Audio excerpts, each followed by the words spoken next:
대방열림과 함께하는 가장 확실한 영양사 합격의 길.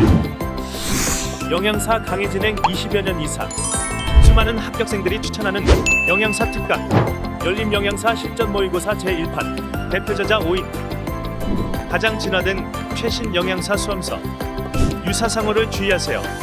대방열림. 안녕하세요. 만나서 반갑습니다. 여러분들과 식품위생 모의고사를 진행해 나갈 김지연입니다. 자, 우리 이제 식품위생 같은 경우에는요, 우리 아주 되게 분량을 많이 차지하는 건 아니지만, 기본적으로 한 14문제가 꾸준히 출제가 되고 있기 때문에 안 보고 넘어갈 수가 없죠. 자, 근데 이게 또 어느 파트를 좀 더 강조해서 공부해야 되는지는 좀 있어요, 그래도. 자, 그래서 방향을 좀 설정해 드리면, 오늘 나누려던 참고 자료를 잠깐 보시면은요, 식품위생 참고 자료 보면, 자, 우리가 크게 5가지 파트로 나눌 수가 있는데요. 그 중에서 거의 대부분이 어디서 나와요? 식중독이요. 대부분의 문제는요, 식중독에서 출제된다라고 생각하시면 될 것 같습니다. 그리고 식중독 다음으로 단독으로 많이 나오는 것이 바로 식품위생관리 파트, 이렇게 생각하시면 되고요. 감염병, 기생충, 그리고 해썹은요, 한 문제씩 보통 출제된다라고 보시면 될 것 같습니다. 그 중에서 이제 식중독이 제일 많이 출제가 되잖아요. 거의 우리 14문제 중에 거의 60, 70%가 다 어디냐면 식중독에서 출제가 돼요. 그 중에서도 제일 많이 나오는 파트는 세균성 식중독 파트입니다. 근데 만약에 세균성 식중독에서 조금 줄어들게 되면 자연독이나 아니 곰팡이나 이런 데서 좀 더 내기도 해요. 그래서 주가 되는 건 세균성 식중독이라고 보시면 돼요. 그래서 여러분들이 공부하실 때 특히 세균성 식중독과 관련해서는 우리 왜 특징들 정리해 드렸었죠? 그 특징들 위주로 해서 잘 좀 다시 한번 파악을 해 두시면 좋을 것 같습니다. 자, 그럼 이제 우리가 1회부터 식품위생 출제를 풀어나가는데요. 식품위생은 2교시로 분류되어 있죠. 그래서 이 2교시의 거의 끝부분에 있습니다. 그래서 우리가 식품위생 법규가 제일 마지막에 있고요. 바로 그 전에 있는 게 식품위생이에요. 자, 그래서 어디냐면은요. 1회 같은 경우에는 112페이지 78번부터가 식품위생과 관련된 문제죠. 자, 그럼 78번 식품위생 문제 봅니다. 자, 그럼 첫 번째는 이거 정말 문제가 순서대로 나와요. 식품위생의 개요 파트 나오고요. 그 다음에 식중독 파트 나오고요. 그 다음에 감염병 문제 나오고요. 기생충 문제 나오고요. 해썹. 딱 이 순서대로 문제가 출제가 돼요. 항상 똑같아요. 지금 3년 동안 똑같이 그렇게 진행이 되고 있습니다. 자, 그래서 앞에 세 문제는요. 바로 뭐와 관련된 문제냐면 바로 식품위생 관리 파트와 관련된 문제예요. 자, 78번. 일반적인 식품의 신선도에 대한 지표로서 사용되기 가장 적합한 것은, 근데 보기가 다 균이에요. 자, 이 균 중에 일반적으로 이 식품이 신선한지 아닌지를 판단할 때 사용하는 건요, 일반 세균수였죠. 보통 현재 살아있는 생균수, 일반 세균수를 지표로 이용을 해요. 답은 5번이 되죠. 그럼 1번 보세요. 많이 나왔던 거죠. 분변오염의 지표균입니다. 분변오염 지표균을 찾아라. 그럼 그때는 뭐예요? 대장균. 자, 그 다음에 장구균은 뭐일까요? 냉동식품의 분변오염 지표였죠. 냉동식품의 분변오염 지표를 찾아라 라고 하면 그때는 장구균이 되겠죠. 자, 그래서 목적에 따라서요, 사용하는 균이 어때요? 다를 수 있어요. 자, 그래서 78번의 답 5번이었고요. 그 다음에 79번. 자외선 살균에 대한 설명입니다. 옳은 것을 찾아라 라고 했네요. 여러분, 자외선 살균 특징 기억나시죠? 자, 1번 360 나노메타가 가장 효과적이다. 2번 살균 효과는 표면에 한정된다. 그 다음에 3번 잔류 효과가 있다. 그 다음에 4번 특정 세균에만 효과가 있다. 그 다음에 5번 자주 사용하면 균의 내성이 생긴다. 자, 이 중에 옳은 것 찾으라 그랬죠. 옳은 건 몇 번이냐면 2번입니다. 자, 우선 이 자외선 살균의 가장 효과가 좋은 파장은요, 우리가 2537 옹고스트롱이 가장 효과적이다 라고 얘기를 하는데요. 이걸 나노메타로 바꾸면 253.7 나노메타죠. 그래서 253.7 나노메타가 제일 효과적이에요. 자, 그 다음에 여기는 침투력, 내지는 투과력이라고도 하는데요. 침투력, 투과력이 없어요. 그래서 어디만요? 표면만 효과가 있었죠. 자, 그 다음에 잔류 효과 있어요? 없어요? 없어요. 잔류 효과 없는 게 특징이었고요. 특정 세균에만 효과가 있는 게 아니라 모든 균종에 효과적입니다. 그러니까 이게 효과가 조금씩 차이가 있을 수는 있지만 모든 균종에 효과적이에요. 그 다음에 균에 내성을 주지 않았었죠. 균의 내성을 주지 않기 때문에 좋았어요. 그래서 균의 내성을 주지 않습니다. 자, 그래서 79번의 답 2번이 되는데요. 여러분 이 장단점은 파악해 두시는 건 기본인데 오늘 나누렸던 프린트 1페이지에 보면 거기 장단점 쓰여 있죠. 우리 지금 책에 있는 거 다 있긴 한데요. 그중에 이제 책에 안 나왔던 보기가 있어요. 그게 바로 뭐냐면 단점의 3번 보세요. 단백질과 공전 시에는 흡수되어서 효과가 어때요? 떨어진다. 이것도 꼭 기억하셔야죠. 단점 중에 가장 큰 단점 중에 하나죠. 침투력이 없는 것도 단점이지만 이것도요. 단백질과 공존 시에는 효과가 떨어진다. 이것도 기억해 두셔야 돼요. 자, 그래서 이렇게 자외선의 특징 확인해 두시면 될 것 같습니다. 그래서 79번의 답 2번이었고요. 그 다음에 80번. 가장 낮은 수분 활성도 조건에서 생육 가능한 미생물은 그랬습니다. 가장 낮은 수분 활성도. 여러분 우리 생육에 발육에 필요한 최저 수분 활성도를 비교하면요. 가장 많은 수분을 필요로 했던 게 세균, 그리고 그 다음이 효모, 그 다음이 뭐예요? 곰팡이. 그럼 여러분 가장 낮은 수분 활성도에 생육 가능한 거 찾아라. 누구 찾으라는 거예요? 곰팡이 찾아라. 이거네요. 곰팡이. 자, 그럼 보기 중에서 곰팡이 찾으셔야 되는데요. 1번은 슈도모나스, 2번 바실러스, 3번 사카로미세스, 그 다음에 4번 페니실리움, 그 다음에 5번 에스케리키아 속.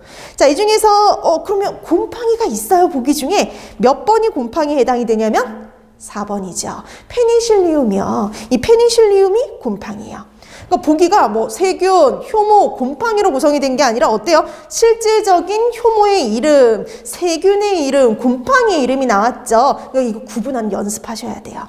이 정도는 구분하셔야 되는데, 자, 그럼 1번 보세요. 슈도모나스. 2번에 있는 바실러스. 세균이죠. 그 다음에 5번에 있는 에스케리키아. 이것도 세균이죠. 그래서 1번, 2번, 5번은 세균이에요. 그 다음에 3번 보세요. 사카로미세스. 그럼 이건 뭐예요? 효모였죠. 효모. 대표적인 효모였어요. 자, 그래서 답이 되는 건 곰팡이인 페니실리움 속이 되는 겁니다. 자, 그래서 80번의 답 4번이었죠.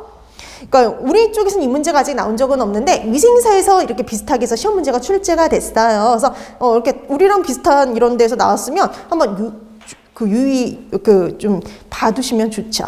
자, 그래서 80번의 답 4번이었습니다. 자, 그 다음에 81번. 다음 세균성 식중독 중 잠복기가 가장 긴 거 찾아라. 이 보기 중에서 여기 나와 있는 보기에 있는 식중독 중에서요. 잠복기가 제일 긴 거 찾으래요. 그럼 잠복기가 긴 거, 그러면 보기 중에 뭐 있을까요? 보툴리스, 여시니아, 살모넬라, 장염비브리오, 세레우스. 이 중에서 잠복기가 유난히 좀 긴 거? 여시니아요. 답은 2번이죠. 그래서 여시니아는 2에서 10일, 때때로 2에서 10일, 2에서 평균, 잠복기 2에서 5일 정도로 길어질 수 있었죠. 그럼 이거 묶어보실래요? 세균성 식중독 중에 잠복기가 긴 거, 그러면 답이 여시니아, 지금은 여시니아잖아요. 다른 보기가 나올 수도 있어요.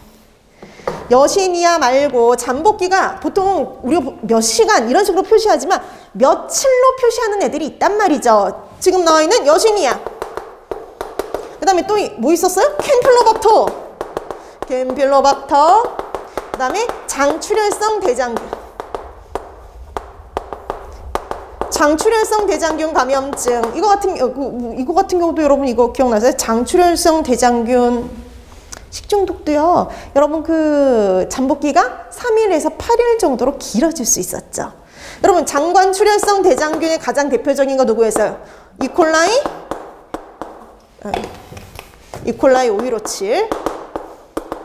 얘가 가장 길었어요. 가장 대표적이었죠. 자, 그래서 잠복기가 긴 애들 3인방을 꼽아라. 그러면 이런 애들이 있었습니다. 자, 그래서 81번의 답 2번이었고요. 그 다음에 81번의 답은 2번인데요. 만약에 정반대로 잠복기가 짧다라는 표현이 나와 있으면 황색 포도상구균 식중독이었죠. 자, 그렇게 잠복기와 관련된 문제도 나올 수 있으니까 한번 생각해 보시면 되겠고요. 그 다음에 82번. 비브리오 부니피커스에 대한 설명입니다. 옳은 것 찾아라 그랬네요. 여러분, 비브리오 부니피커스, 앞에 비브리오 붙어 있지만 얘는 장염 비브리오 식중독의 원인균이 아니라요.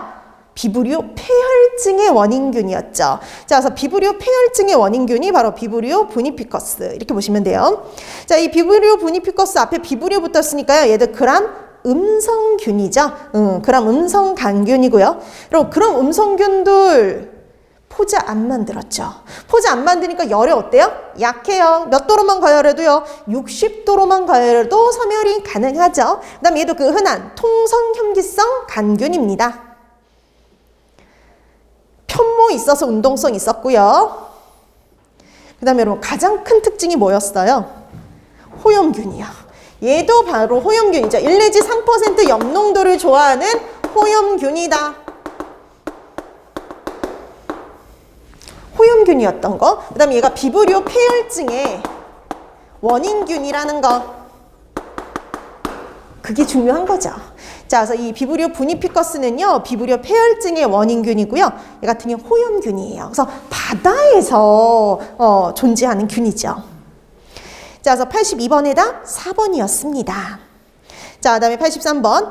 독소용 식중독 균 중에 유제품, 김밥, 도시락 등의 식품 섭취 후 2시간에서 4시간 이내에 심한 구토, 구역, 설사 등의 증상을 보였습니다. 자, 이 식중독의 원인균으로 의심되는 식중독균은 그랬네요. 자, 독소용이다. 여러분, 독소용의 대표적인 거 뭐 있었을까요? 보툴리누스, 포도상 구균, 그리고 세레우스의 구토형, 이런 애들이 대표적이죠. 자, 근데 그 중에서요, 잠복기 짧아요. 사람의 손을 한번 거치는 김밥, 도시락, 이런 애들이 주 원인 식품이 된다. 그럼 이거 당연히 뭘까요? 포도상 구균 식중독이죠. 자, 포도상 구균 식중독이니까 보기 중에 포도상 구균 몇 번에 있어요? 3번이죠. 스타필로코커스 아우레우스가 포도상 구균입니다. 그럼 1번 보세요. 클로스트리디움 보툴리눔 이렇게 하면 이거 보툴리누스균이죠. 독소형이었고요. 그 다음 이번에 있는 클로스트리디움 퍼프리젠스는요.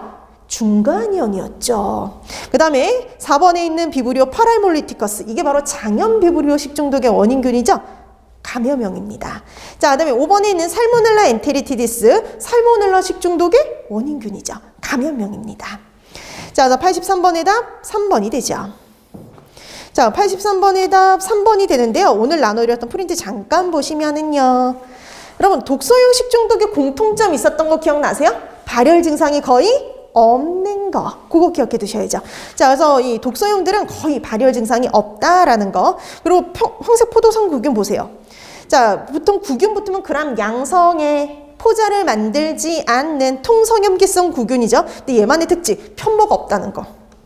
그 다음에 내염성이에요. 염에 잘 견딘다라는 특징이 있었죠. 그 다음에 여러분 이거 기억나세요? 식중독의 원인은 식품 중에서 생성하는 뭐였어요? 엔테로톡신. 근데 여러분 엔테로톡신은 어땠어요? 내열성이 엄청 어땠냐면 강했죠. 내열성이 강해서요. 일반적인 가열조리로는 절대 예방할 수 없다라는 특징도 같이 기억해 두셔야죠. 자, 그 다음에 여러분 특히 황색 포도상 구균은 사람의 뭐랑 밀접한 관련이 있었어요? 화농상처요. 그래서 화농상처와 관련이 깊다라고 하면 황색 포도상 구균 이렇게 연결해 두셔야 되죠. 그래서 우리가 일명 화농균 이렇게 얘기하기도 했었죠. 자, 그래서 이렇게 사람이 손을 한번 거친 식품, 이런 식품이 원인 식품이 되기가 쉬웠었습니다. 자, 83번의 답 3번이었고요. 그 다음에 84번. 자, 84번에 보니까요. 일명 가스궤저균이라고도 하며요. 주 원인 식품은 동물성 단백질 식품이고요. 이 동물성 단백질 식품을 가열 조리한 다음에 급냉하지 않은 대량 조리 식품의 경우 혐기적인 상태가 유발이 되면서 균이 증식을 해서 단체 급식, 뷔페 등 대량 조리를 하는 업체에서 주로 발생하는 식중독의 원인균 그랬네요. 자, 여러분 일명 가스궤저, 근데 솔직히 앞에 가스궤저균 나오면 하나밖에 없어요. 가스궤저균이라고 일명 부르는 거 뭐였어요? 퍼프리젠스였죠. 답은 5번입니다. 클로스트리디움 퍼프리젠스. 그래서 여러분 클로스트리디움 퍼프리젠스는요 절대 탄수화물 식품에서 발생하지 않아요. 오로지 거의 주로 단백질 식품이요. 그 중에서도 특히 동물성 단백질 식품을 가열 조리한 다음에 대량으로 가열 조리한 다음에 실온에 장시간 방치했을 때 발생을 하기 때문에 일반 가정집이 아니라 주로 대량 조리를 하는 단체 급식소, 뷔페 이런데 그런 데서 주로 발생하는 식중독이다라고 봐두시면 됩니다. 자, 그래서 84번의 답은 5번인데요. 우리 퍼프리젠스균의 특징 몇 가지 한번 보고 갈게요. 오늘 나눠드렸던 프린트 1페이지 잠깐 보시면은요. 이 퍼프리젠스균은 예전에는 웰치균 이렇게 부르기도 했고요. 일명 가스궤저균이라고도 부르고요. 그럼 양성의 편성염기성이죠. 편성염기성, 내열성 아포를 형성하는 균이 원인이었죠. 근데 얘는 편모가 없어요. 그 다음에 최적 발육 온도가 좀 어때요? 43에서 47도로 높은 편입니다. 자, 그 다음에 얘도 종류가 있었죠. A부터 F까지 있었는데 주로 발생하는 건 A형이라고 봐두시면 되고요. 원인 식품이 되게 특징적이죠. 동물성 단백질 식품에서 주로 발생한다는 거. 그걸 대량으로 가열 조리했을 때 발생하기 쉬웠죠. 자, 그래서 그런 특징들 정리해 두시면 될 것 같습니다. 그래서 84번의 답 5번이었어요. 자, 그 다음에 85번 볼까요? 자, 조제 분유 등에 존재하기도 하며 조산화나 저체중아, 면역결핍 신생아에게 수막염, 괴사성장염, 폐혈증 등의 증상을 일으키는 식중독균. 식중독균 중에요. 조제 분유 같은 건조식품에서도 살아남고요. 그 다음에 조산화, 저체중아, 면역력이 결핍된 신생아. 그러니까 여러분 주로 신생아, 애기들이 먹는 뭐예요? 분유가 원인 식품이 되기 쉽고 이런 신생아들에게 수막염, 괴사성장염, 폐혈증, 심하면 이런 걸로 사망까지도 가게 할 수 있는 거 사카자키균입니다. 사카자키균. 자, 그래서 답은 몇 번이 되냐면 1번이죠. 크로노박터 사카자키. 조제 분유가 원인 식품이 되기 쉽고 신생아에게서 주로 발생한다. 사카자키 이렇게 기억해 두시면 됩니다. 자, 그래서 85번의 답 1번이 되죠. 그럼 나온 김에 85번의 답은 1번인데요. 2번 보세요. 모루가넬라 모루가니. 이거 뭐였을까요? 알레르기성 식중독의 원인균이었죠. 그 다음에 3번에 클로스트리디움 퍼프리젠스는 아까 퍼프리젠스 식중독. 그 다음에 4번에 있는 캠필로박터니까 캠필로박터 식중독의 원인이죠. 그 다음에 5번에 있는 비브리오 부니피커스는 아까 나왔듯이 비브리오 폐혈증의 원인균입니다. 그러니까 우리가 항상 그래요. 쓸 줄은 몰라도 돼요. 근데 이 균 이름을 보고 이게 어느 식중독의 원인균이야 구분할 수 있어야 되겠죠. 자, 그래서 85번의 답 1번이었습니다. 그 다음에 86번. 덜익은 매실, 그러니까 청매라고 하죠. 덜익은 매실, 살구씨, 쓴 아몬드 등에 함유되어 있는 독성분. 우리가 덜익은 매실이 들어있는 거 청산배당체, 우리가 시한배당체라고 얘기를 하죠. 자, 그럼 우리 시한배당체 중에 덜익은 매실, 살구씨에 들어있는 거 아미그달린이죠. 답은 1번입니다. 그래서 여러분 보통 자연독 문제는요. 식품과 독성분 연결하는 게 주다라고 보시면 되어서 식품과 독성분을 잘 정리해 두시면 돼요. 자, 그럼 덜익은 매실에 들어있는 거 아미그달린. 자, 답은 1번이 되죠. 그럼 2번 보세요. 식큐독신. 여러분 식큐독신은 동미나리에 들어있는 독성분이었죠.